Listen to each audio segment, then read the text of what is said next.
జీ5 ఉండగా మీ favourite TV shows ని మీరు అస్సలు మిస్ అవ్వలేరు. Complete free. రాత్రి 11 గంటలకి ఇక్కడ ఉన్నట్టు చూపిస్తుంది. మళ్ళీ వేకోజాము 3 గంటలకి హైదరాబాద్లో మన ఇంట్లో ఉన్నట్టు చూపిస్తుంది. అయితే ఇది ఖచ్చితంగా వాలి పని బావా. అక్కడ గదిలో బంధించాం కదా, ఇక్కడికెలా వస్తాంలే అని వాణ్ణి అనుమానించకుండా వదిలేశాం. ఇక వాణ్ణి వదలకూడదు బావా. ఇంత మాయ చేసి నిన్ను ఇలా ఇరికిస్తాడా? వాణ్ణి అస్సలు వదలకూడదు. అందరి ముందు దోషిలా నిలబెట్టి శిక్ష పడేలా చేయాలి. రాజ్యలక్ష్మికి న్యాయం జరిగేలా చూడాలి. ఈ ఆధారంతో వాడికి శిక్ష పడేలా చేయలేం వైదేహి. ఎందుకు చేయలేం బావా?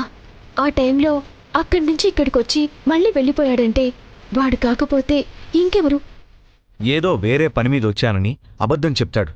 వాడు ఎలాంటివాడో మనకి తెలుసుగాని అందరికీ తెలియదు కదా. రాజ్యలక్ష్మిని పాడు చేయడం ఎవ్వరూ చూడలేదు కదా.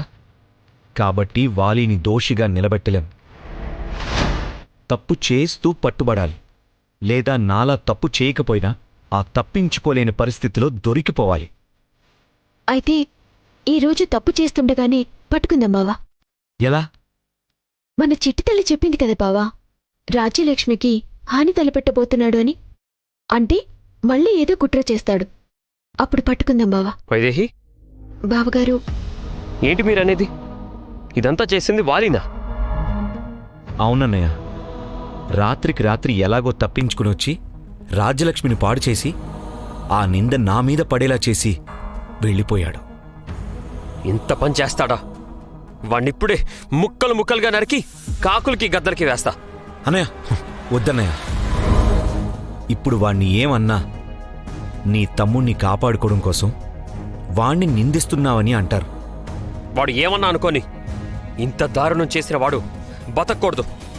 దానికి నువ్వేదో చేయాల్సిన అవసరం లేదన్నయ్య. చేసింది వాడేనని మనకు తెలిసింది కదా. అది రుజువు చేస్తే చాలు. ఊరి ప్రజలే వాడి సంగతి చూసుకుంటారు. నువ్వు ఆవేశంతో వాలినేదో చేయబోయి ఈ నిజం మనకి తెలిసిపోయిందని వాడికి తెలిస్తే జాగ్రత్త పడిపోతాడు. మనకేదీ తెలియనట్టే ఉండాలి. అవును బావగారు, బావ చెప్పింది నిజం. మనకేదీ తెలియనట్టు ఉంటేనే వాడు మనం పన్నిన ఉచ్చులోకి వస్తాడు. అందుకే మనకేమీ తెలియనట్టే ఉండాలి. దొరికిపోతాడన్నయ్య. ఆ విషయం వదిలే. రైతులకు పంచాల్సిన డబ్బులు తెచ్చావా? తెచ్చాను దేవా. అయితే వెళ్ళి ఇచ్చేద్దాం పదా. ఇచ్చేద్దాం దేవా. నిన్ను దోషిగా చూస్తున్న వాళ్ళకి ఎందుకు సహాయం చేయడం అని ఒక్క క్షణం అనిపించింది. కానీ ఊర్మిళ ఏముందో తెలుసా? మంచి చేస్తే మంచి తిరిగొస్తుంది అని. ఇప్పుడు అదే జరిగింది. నువ్వు రైతులకి మంచి చేయాలనుకున్నావు. వాలినే చేశాడని తెలిసేలా చేసి ఆ దేవుడు మనకి మంచి చేశాడు. డబ్బులు పంచేసి తర్వాత వాలి సంగతి చూద్దాం. మీరీ డబ్బుల సంగతి చూడండి బావగారు. వాలి సంగతి నేను చూసుకుంటాను. ఇదిగో, ఇది తీసుకెళ్లి రాజలక్ష్మికి ఇవ్వు. దేవాంశ్ బాబు ఇచ్చాడని చెప్పు. అలాగే బాబు గారు. ఇంకో విషయం, దేవాంశ్ బాబు ఫోన్ కూడా చేస్తా అన్నారని చెప్పు. అలాగే బాబు. దేవాంశ్ బాబు ఫోన్ కూడా చేస్తానన్నారు. అదిగో ఆయనే ఫోన్ చేస్తున్నట్టున్నారు. నువ్వు మాట్లాడు.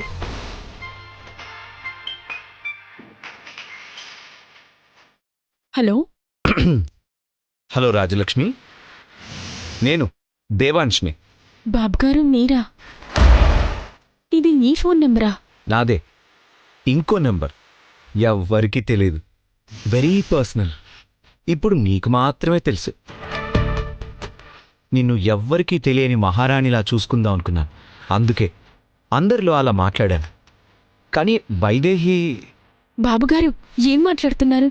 వైదేహి నీ గురించి చెప్పాక అర్థమైంది. నా కోసం ప్రాణమైనా ఇస్తావని. నేనంటే అంత ప్రేమ. గౌరవం బాబుగారు. అదే, గౌరవం ప్రేమ రెండూ ఒకటే. ఈ విషయం తెలుసుకోలేక నలుగురిలో నీ మెడలో తాళి కట్టను అన్నాం. ఎలాగైనా ఇందులోంచి తప్పించుకోవచ్చని అనేశాను. కానీ నువ్వు వైదేహితో మాట్లాడాక, నువ్వేంటో అర్థమయ్యాక ఇప్పుడు చెప్తున్నాను.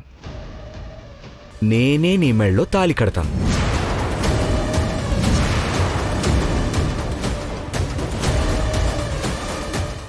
బాబుగారు ఏం మాట్లాడుతున్నారు?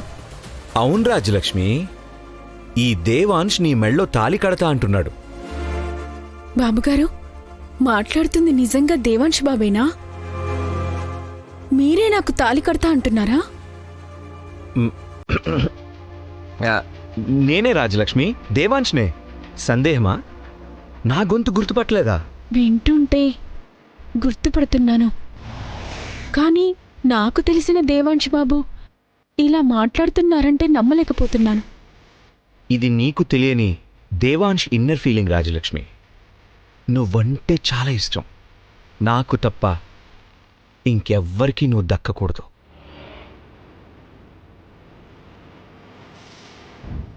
ఇంతకు ముందు ఇలా లేదు రాజలక్ష్మి. మొన్న నువ్వు కొబ్బరి నీళ్ళిచ్చావే, ఆ క్షణం నుంచే ఆ మత్తులోనే నీకు దగ్గరైపోయాను. మనల్ని ఒకటి చేసింది నువ్విచ్చిన కొబ్బరి నీళ్ళే. అయినా అందరి ముందు తప్పు ఒప్పుకోలేక నా తప్పు లేదని అబద్ధం చెప్పాను.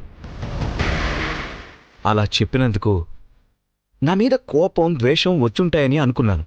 కానీ అదే గౌరవం, అదే ప్రేమ. ఇది తెలుసుకున్నాక మన జీవితాల్ని ఒకటి చేసిన కొబ్బరి నీళ్ళని నీకు తిరిగి పంపించాను. నా మీద నీకు నిజంగా కోపం లేదంటే, నువ్వు చూపిస్తున్న గౌరవం నిజమైతే నేను పంపించిన ఆ కొబ్బరి నీళ్ళు తాగు. మీ పైన మచ్చపడుతుందని ప్రాణము వదలాలనుకున్నదాన్ని. ఈ కొబ్బరి నీళ్ళు తాగలేనా? కానీ లేదు, ఏమీ లేదు.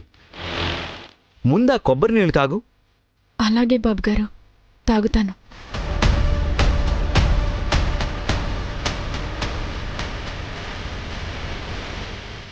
జీ5 యాప్ డౌన్లోడ్ చేసి అన్ని ఎపిసోడ్స్ పూర్తి ఉచితంగా చూడండి.